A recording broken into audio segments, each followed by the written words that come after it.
Our city, it's our channel. Hey, just go!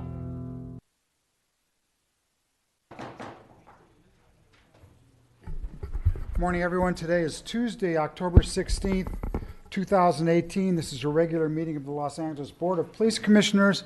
I want to say that the chief is over at the award ceremony, pin ceremony. There are two officers today that are receiving pins for 45 years with the department. It's pretty cool. Deputy Chief, Chief of Staff Green is here. Welcome, sir. Madam Secretary, please call the roll. Good morning. Let the record reflect Commissioner Sobroff, Bonner, and Figueroa Villar are present, and we have a quorum. Okay. Let's do our consent agenda items. Do we have any commissioner comments on any of the consent agenda items? Do we have any public comments on any of the consent agenda items? We have 2 cards on 1A and 1 card on 1B. Okay, so I'll move approval of items 1C and 1D. Second. All in favor? Aye. Aye. Okay, those passed. Let's go for the 2 for 1A and then the 2 for 1B. Okay, we have Mr. Herman for 1A and 1B, and then we have Mr. Novick for 1A. Okay. So there's only There's Okay. only 1 for 1B. Okay. There's only 1 for 1A. 1 for 1B. Okay. 2 for 1A. Okay. You can go to 1A.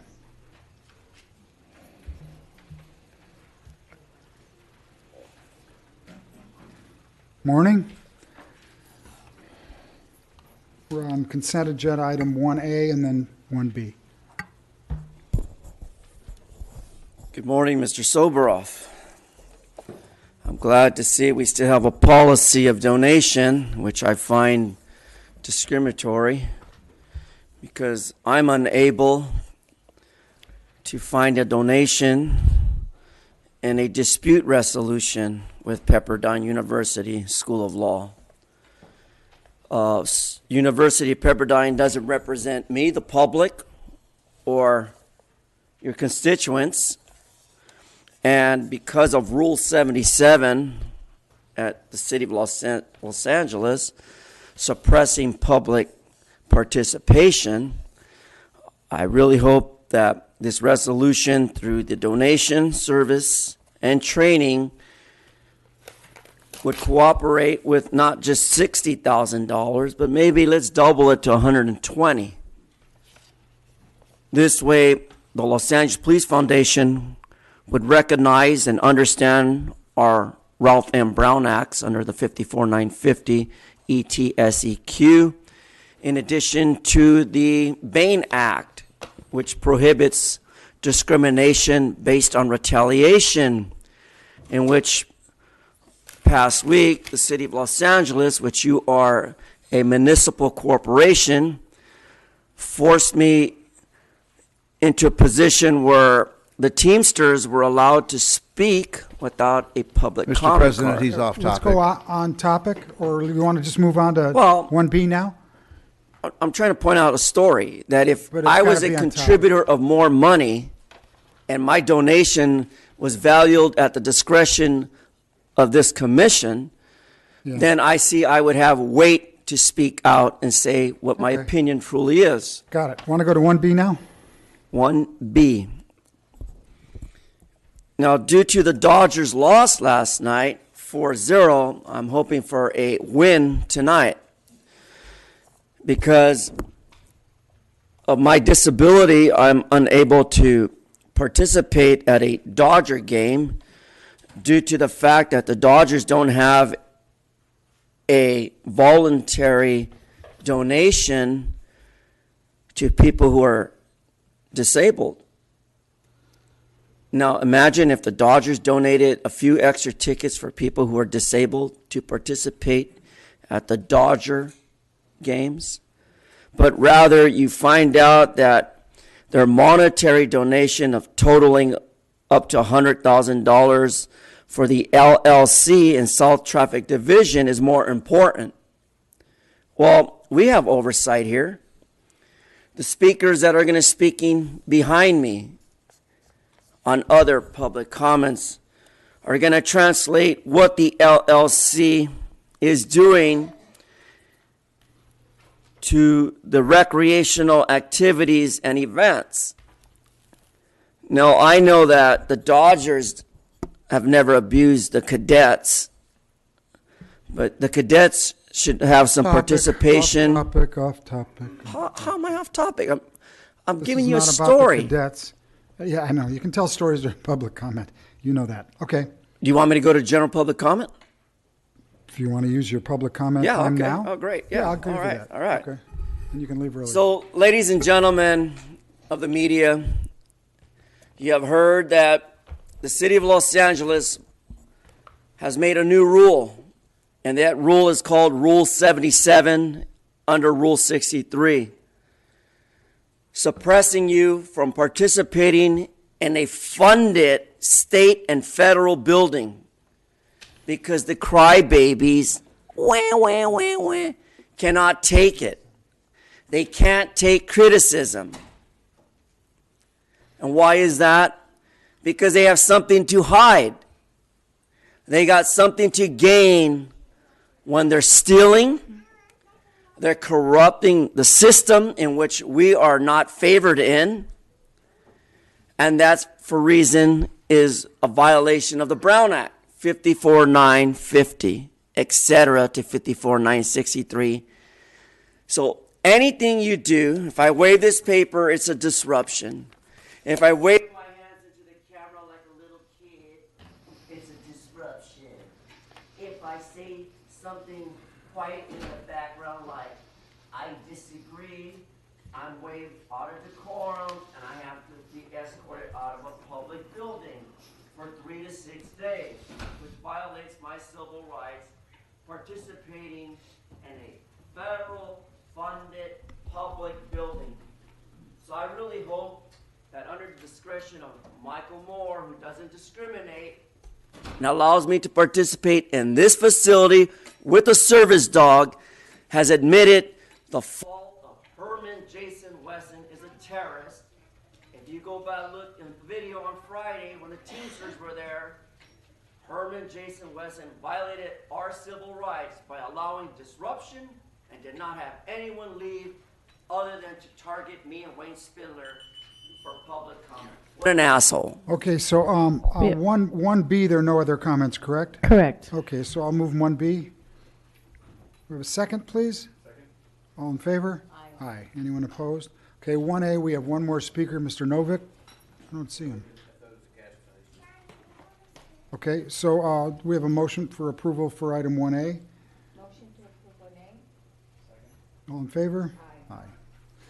Okay, no one's opposed. Let's go to the regular agenda items. Okay, give me 1 second.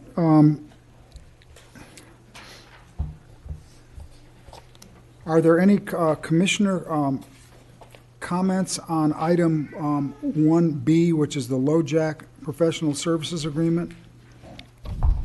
Are there any public comments on item 2B?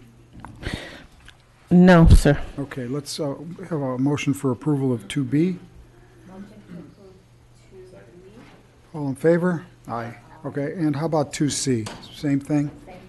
Okay. We, Well, let's see if we have any have public comment. a comment card on 2A and 2C. Okay, so let's have the 2C. 2C, we have Mr. Novick. Mr. Novick, on 2C, this is the, you know what it is. 2C. The Yeah, grant this is the... application. Morning, the- sir.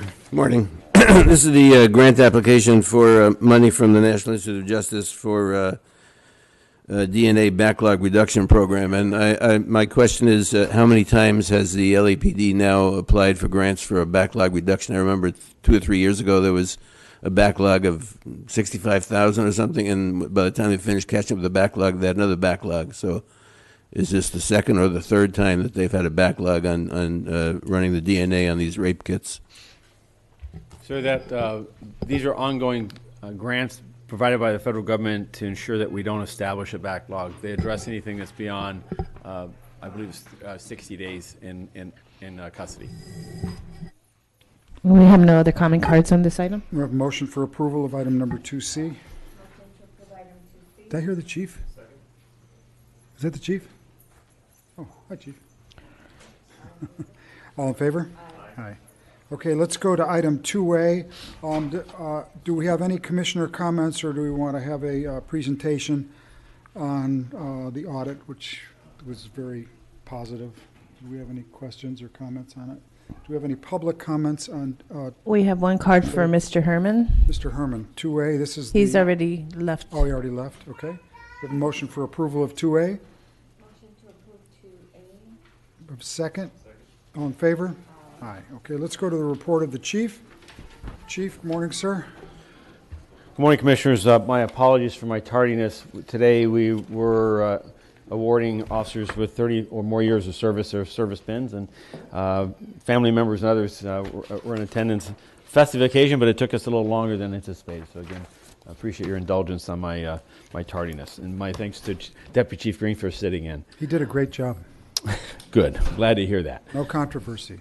All right. So as to significant incidents since we last met, I want to talk about a couple things today. One is many of the senior staff attended the 2018 International Association of Chiefs of Police Conference in Orlando, Florida, along with myself, as well as the Major Cities Chiefs Conference.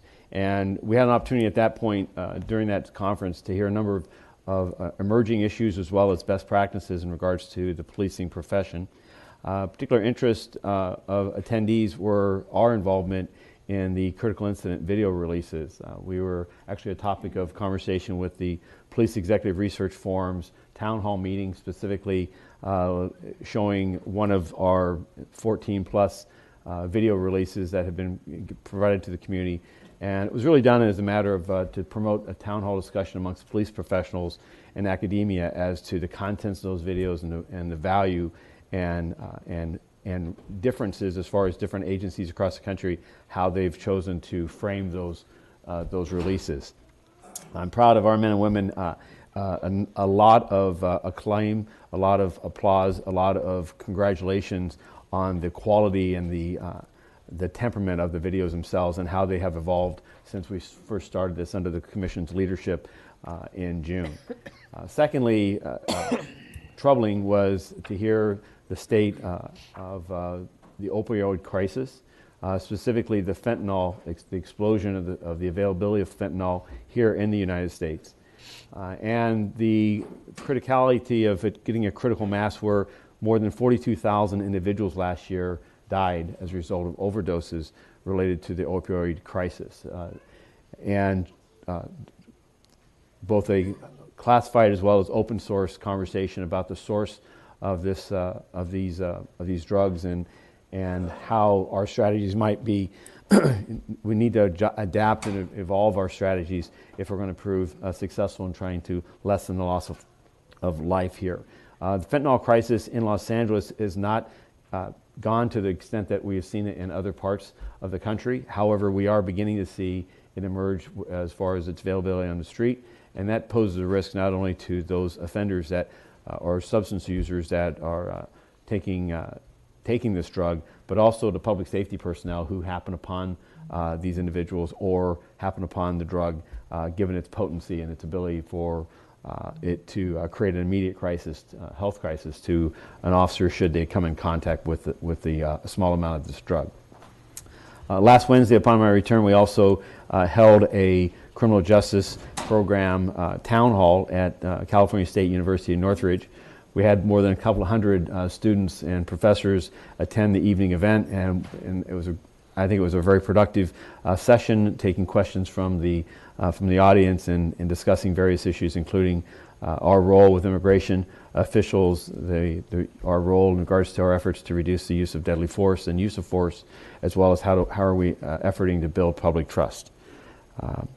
Lastly, I want to thank Commissioner Sobroff for attending with me in Washington, D.C. on Thursday night, the opening of the National Law Enforcement Museum in Washington, D.C., a museum that is, I believe, a state-of-the-art display, multiple stories that show a living exhibit, if you will, of policing over the last 150 years some of our brightest moments, and as we all know, some of our darkest moments is in the profession.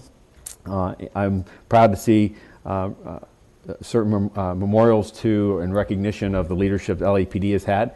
It was represented by a number of displays there, and also as encouraged by the tenor of the presentation. I think the general public will witness a display of an honest depiction of policing and how it has evolved and continues to strive to build trust in our communities. And I appreciate the commissioners' travel. It was a quick trip. One was necessity by other factors, and I appreciate you accompanying out there and us having that presence.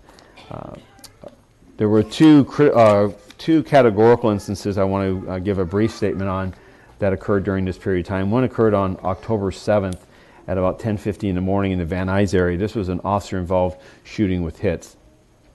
And it involved plainclothes officers that were assigned to the Van Nuys Narcotic Enforcement Detail to the rear of the 13,500 block of Sherman Way, a location that was suspected to be involved in narcotic sales.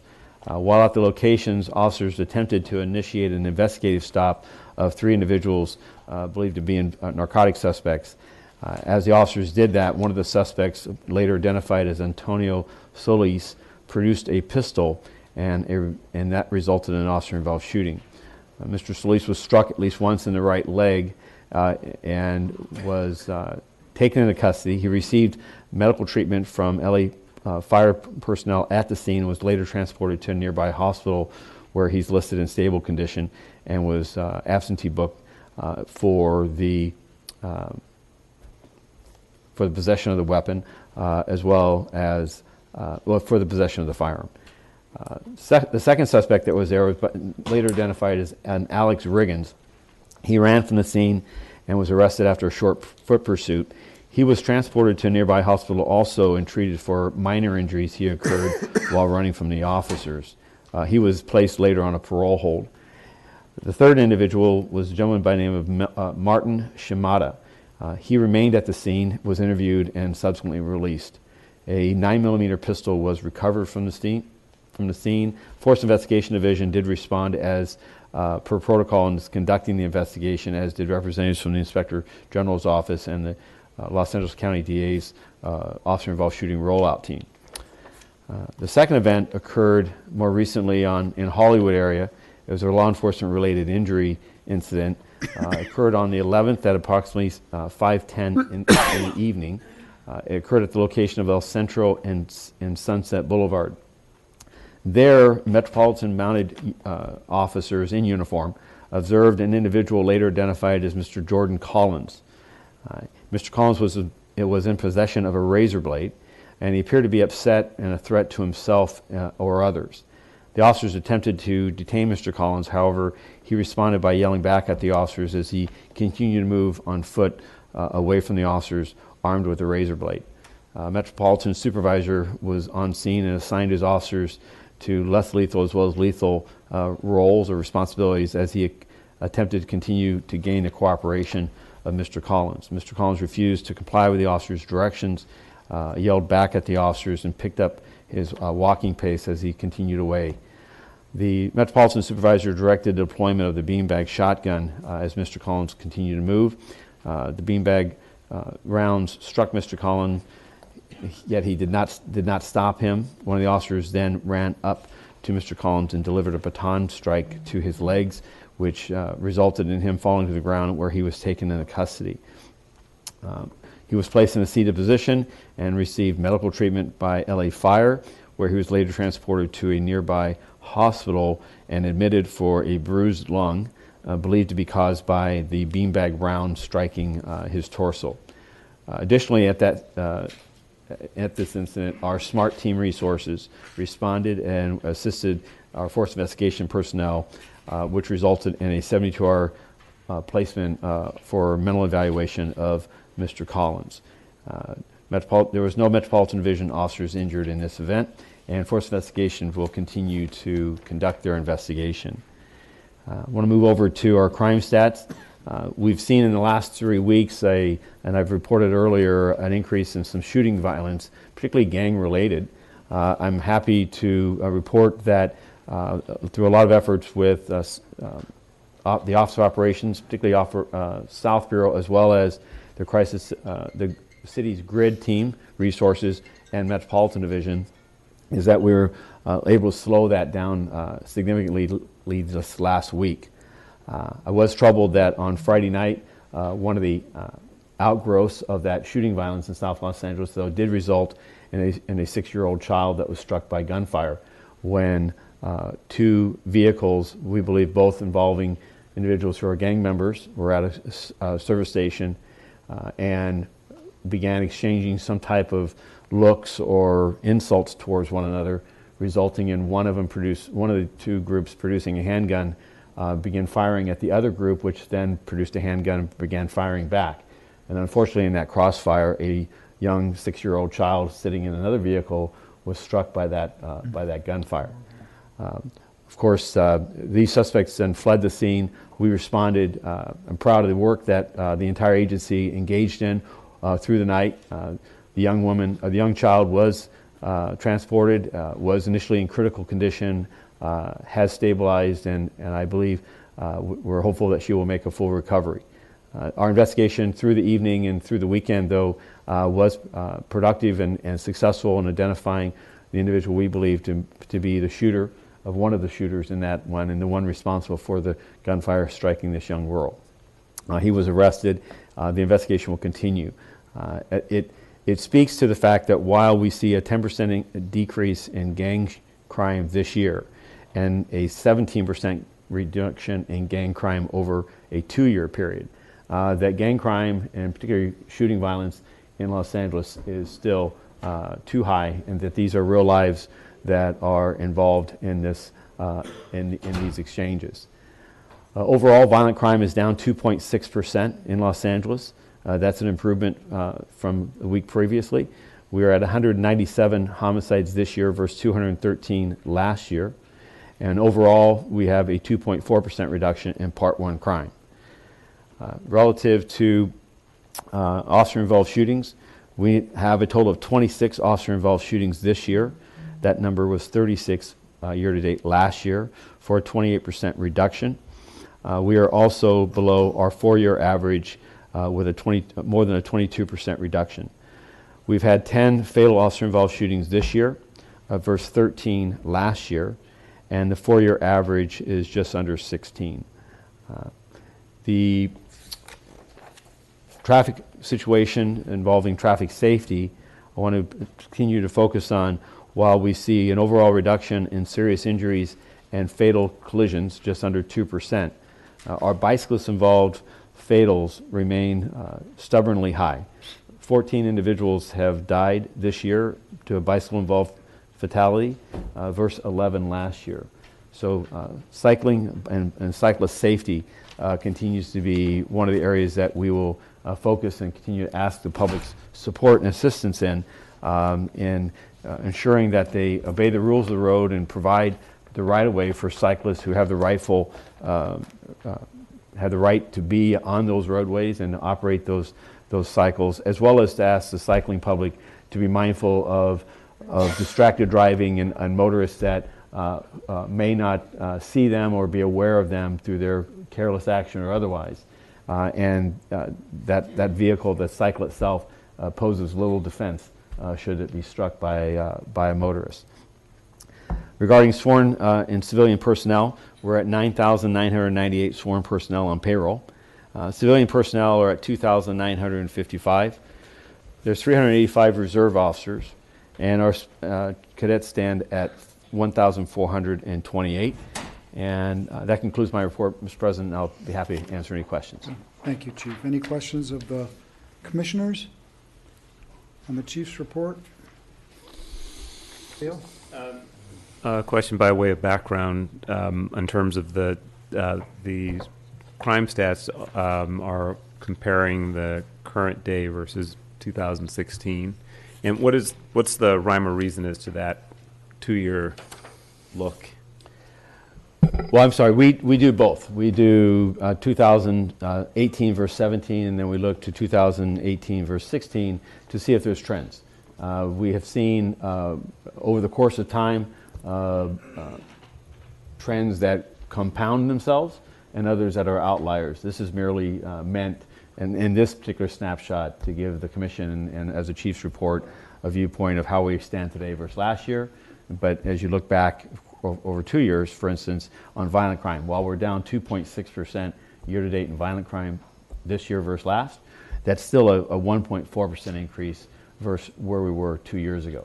As we look at crime and as we're focusing on the data, what I see there is, while we continue to see a decrease in homicides and sexual assaults year over year compounded, we've gotten some relief this year on robberies. We're basically flat on aggravated assaults versus last year, but over a 2-year period, we're still up in robberies. So it's again just our calculations of understanding performance of the organization and where we're at in public safety on various crime matters over different time spans. And to someone that's still relatively new to these reports, I mean, it appears in some of these that you know, there's slight fluctuations here and there, but many of the stats are relatively consistent over this 2-year period. I mean, given, you know, Yes.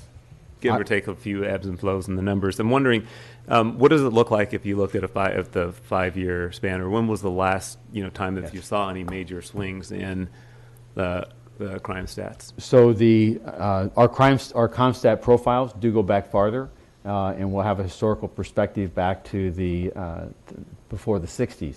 And as we look at crime, say in the last 5 years, we saw an increase from 2013 to 2015 in violent crime, specifically ag assaults, and to some lesser degree shooting violence, and then a specific shift of the organization to focus on that increase, that troubling increase in shooting violence and in violent crime. And we've seen then an impact or a reduction of actually tampering. It leveled it off. There was an accelerated rate of increase from 13, 14, 15.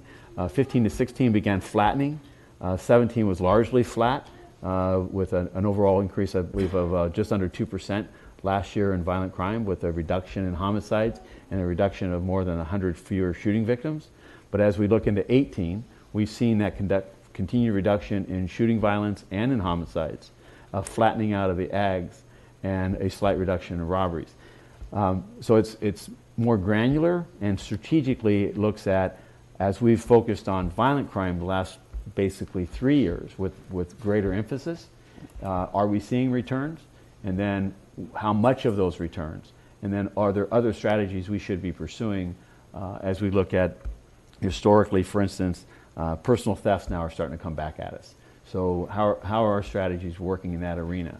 Now we are taking, I'll say, starting in June, we began taking online reports of personal thefts, or something we previously did not do, which may have some impact on that numbers going up, because people are now availing themselves to an online report, wherein perhaps they would have in the past not bothered to make that report known. We know that crime overall is underreported by as much as 50% or more.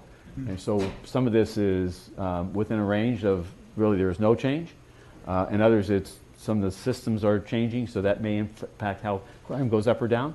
And that's where at the end of the day then we look at a couple things. A, shooting violence, because those generally we believe are reported. Homicides, people injured by gunfire, we believe those are much more accurate in the sense of actual numbers than perhaps a robbery or an aggravated assault where the person may or may not choose to report it. And so these are some of the variables that come into our assessment of how we evaluate crime. Have we had a 5-year look anytime recently? I think that generally we have access to it. I don't think that we have access to it all the time. I don't think we brought it to commission. I'd be interested in understanding a little bit more. Sure. Also, you referenced those areas where you're putting some strategic focus and maybe seeing some Sure. returns. I'd be interested in a little more deeper dive presentation. Yeah, on and as a part of that, the other thing I think is interesting is when there is, then what is the response, and how does that response, what is the result of the response? Because it's not just that we're watching the trend. There were they're proactive things we do. Tremendously. The as a reminder, at the year end, each year end, we do a year end review of crime that is historical. It talks both what happened in the last year, but also goes back farther. So that's periods of coming time. up already That then? com- that- Okay. That is a January report each year. There's a press conference, generally chaired by the mayor as well as joined by the commissioners and myself, then Chief Beck. And historically, that's been a snapshot of time where these narratives have come up to talk about the strategies that are going forward as well as the results of the strategy going in the past.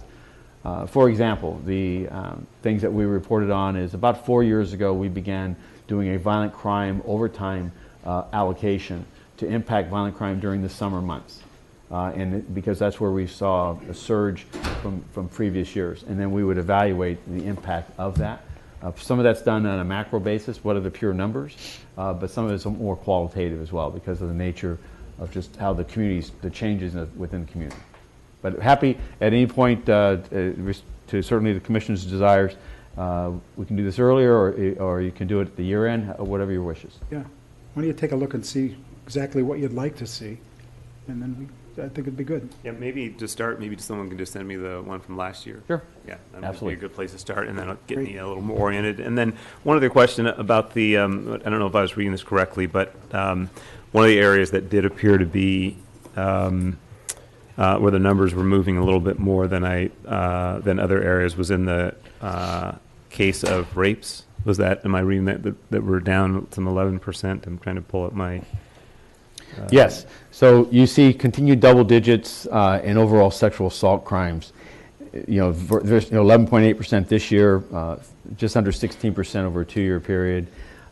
Sexual assaults are historically one of the most underreported crimes. We are looking at this to understand are we making sure that our channels are open, that we're receptive, we're receiving these reports, and then also are we seeing serial patterns or trends that previously existed that we're not seeing today? So we continue to pay close attention to this. Okay, thank you.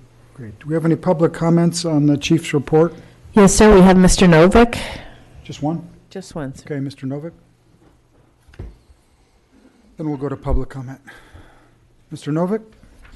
Yeah, there was a recent report from the Bureau of Justice Statistics that described the fact that there's been a substantial decrease over about 5 years in the number of police stops and contacts with the public across many departments. And I'm curious why in previous reports the chiefs reported an ongoing increase in the number of police stops and contacts in the LAPD. It's kind of an outlier nationally, and I'm particularly concerned about it because in that Bureau of Justice Statistics report, it did show about double the number of percentage of people of Black and Latino heritage who were stopped, who reported the threat of force or the use of force.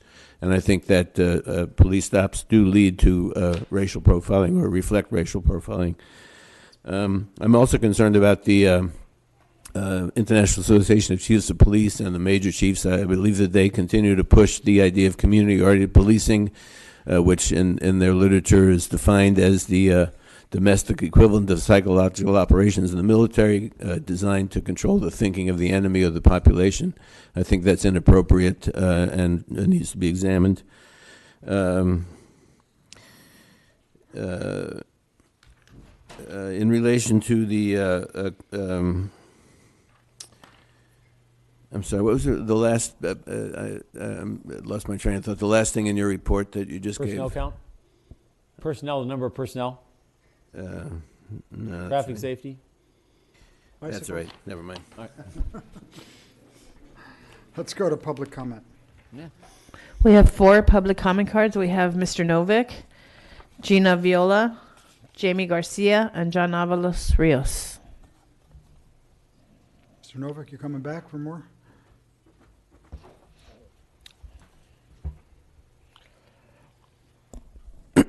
Yeah, I'll reiterate again. I did remember what I wanted to talk about previously. I'll just add it to this. You reported, the chief, that the average over the last several years of fatal police shootings was, I think you said 16, And so I just wanted to point out that in years past and for many years, the average was 12. And so the fact that you've reduced it to 16 or to 13 last year is not a significant improvement of the longstanding record of the LAPD. My general comment to the Police Commission, again, is the same. I think that you need to conduct your meetings outside of the premises of the Police Administration Building, in the community, in the evenings, so more people can attend. There are very few people able to come. You demonstrate a general disdain for public comment. And I think that you need to be meeting out in the community on a regular basis, not with a phalanx of police. I recall when we had the meeting on the west side that there was no metal detectors and a much more relaxed atmosphere than you have in this building. So I think it would be conducive to you fulfilling your responsibilities if you change your policy and met outside this building. There are people who are enjoined from entering this building who could come to the Police Commission meetings if we had them elsewhere. The last comment also was related to the question of the underreporting of sexual assaults, and I think the fact that the LAPD consistently maintains a backlog on processing the rape kits might have something to do with the fact that women are reluctant to even bother reporting being assaulted. Next speaker, please. Morning. Morning. So, 26 officer-involved shootings this year, 10 of them being fatal. First off, stop calling them officer-involved shootings. It is very misleading to the public what that means. If I'm reading the paper and I read officer-involved shooting, I believe an officer was shot. It needs to be called what it is. Police shoot civilians, so that the public starts paying attention and understands what's happening here. I think predictive policing is why we have so many officer-involved shootings. You have a frightened police force that you're sending out into these communities, telling them that they're going to be in trouble, they're going to be in danger. This is what's causing this problem. This is what's causing this to constantly be a problem. In today's day and age, we should have no officer-involved shootings. We certainly shouldn't have any officer-involved fatalities. We just shouldn't. Circling back to these meetings, prosecution of people who come to these meetings is just wrong. You are the reason that people don't want to come to these meetings. You hold these meetings at police headquarters during the workday. How are we supposed to have any meaningful involvement in this process when these are the parameters? And then what you do is you prosecute those who are here to support people whose family members have been killed by police. This is just wrong. You need to reevaluate this process. You have some new commissioners here. Let's hope that we'll take a new look at this. Thank you. Thank you. Two more? Jamie Garcia and John Avalos Rios. Okay. Morning. Good morning. My name's Jamie, Stop LAPD Spying Coalition.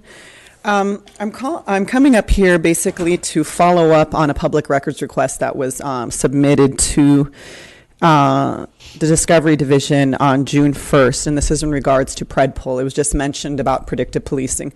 So PredPol is the place-based predictive policing program that LAPD has been deploying since about 2011. So we submitted 5 different public records requests. They combined them all into one, and we did get a response. We got half of the hotspots we were looking for. We got a couple documents that are already public to the community. And so, you know, the normal process begins where we email back and say you haven't responded to the entirety of the public records request. And so that response was sent on, because we did give him some time, there was some communication, and this is Analyst Leroy, and he has a number N5470.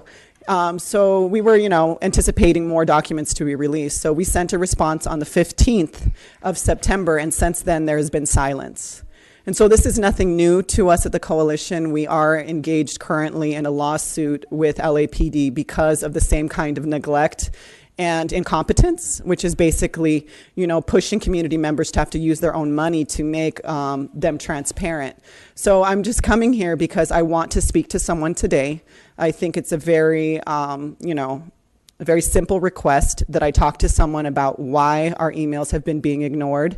I know that this public record request hasn't been fulfilled because it's not public yet in the system, so we can't access it publicly. So we know that folks are sitting on it, but they're choosing not to respond to us or to communicate with us. So what I'd like right now is to start that process publicly with you all, with the commissioners knowing, before we have to move into lawsuit. So I want to know who I can speak to in regards to getting in touch with Leroy.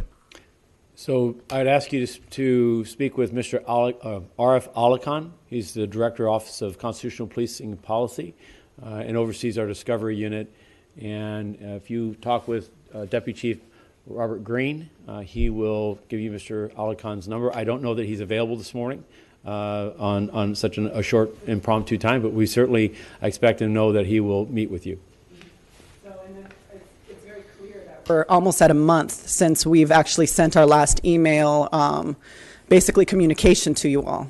So is that standard? Do you all just? What I can't go back and forth like this. Mm-hmm. What I want to do is have you meet with Mr. Alakan, if you would, in response to your request. Mm-hmm. Thank you. Okay. Next speaker, please. Deputy Chief Green is here, who will arrange for the information for Mr. Alakan. Last speaker. Hi, everybody. I guess that's the end of the meeting because it's public comment. The meeting is almost over. Am I right? That's strange. Hi, everybody. John Avalos from Highland Park. I hope the guy with the little dog is okay. When we got here, he left with the dog all. Did you do something to him? Is he okay? What's his name? Is he okay or the dog okay? Him and the dog. He walked out. They walked out even before the meeting. That was strange. I don't know about the dog. What did you do to him? Okay, go ahead. Mr. Moore, thank you for your report. You talk about an issue where you identified the shooters. That's awesome. Awesome work.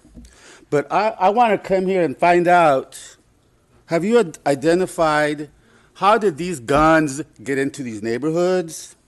Who's getting rich from getting these guns out there to these people? Have you identified the guns?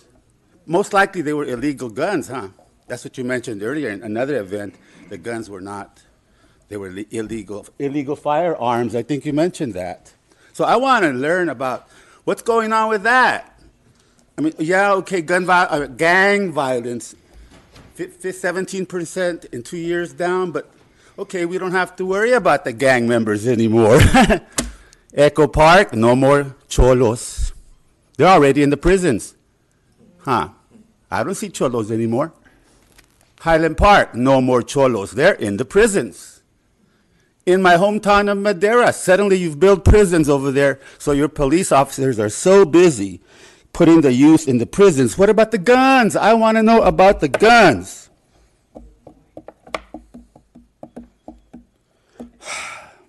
And I agree again with Michael. You need to hold these meetings in the evenings where the college kids, the high school kids can see what's going on. Thank you. Thank you. Thank you. Okay, we have no other public comment cards. We're now on item number 5. We do have one card on 5A1, closed session. We have Mr. Novick.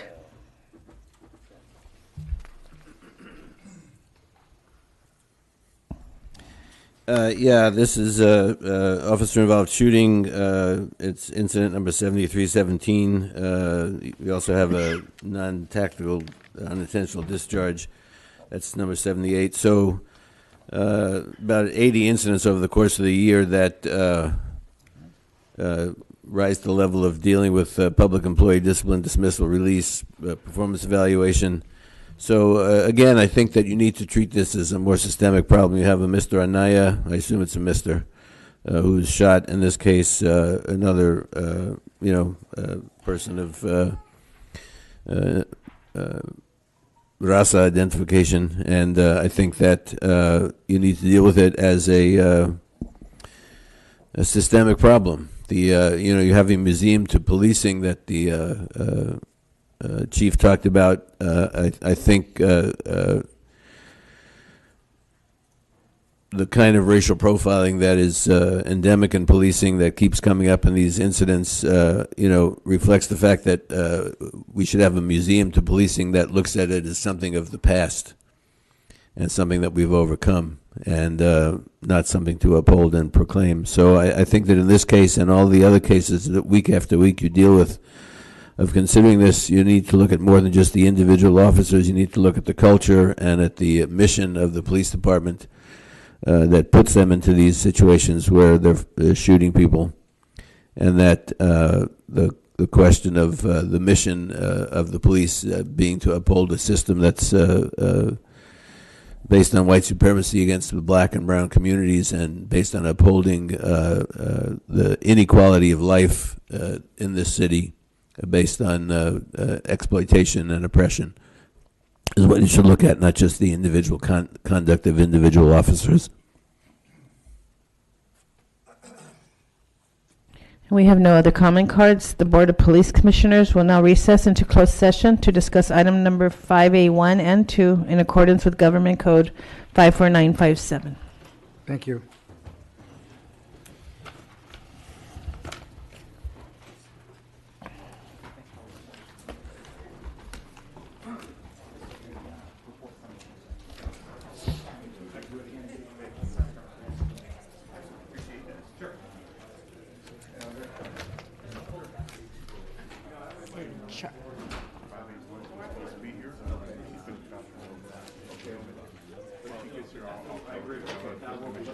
Josh, you growing your hair out or something? Huh? You growing your hair out? I know. I like that. That's a little shaggy. I thought maybe it was like a special coming. How are you, sir? Pretty good.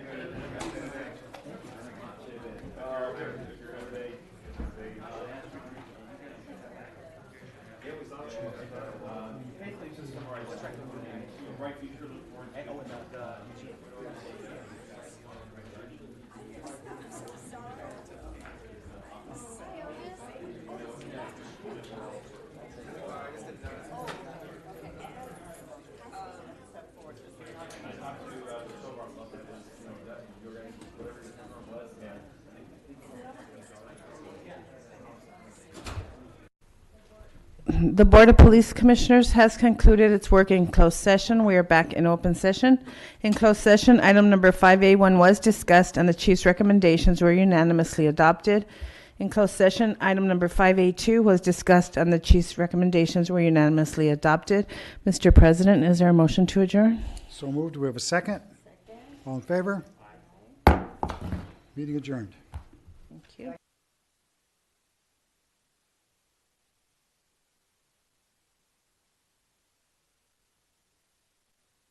Hi, I'm Cindy and I'm in Little Tokyo, and you're watching Channel 35, Your City, Your Channel.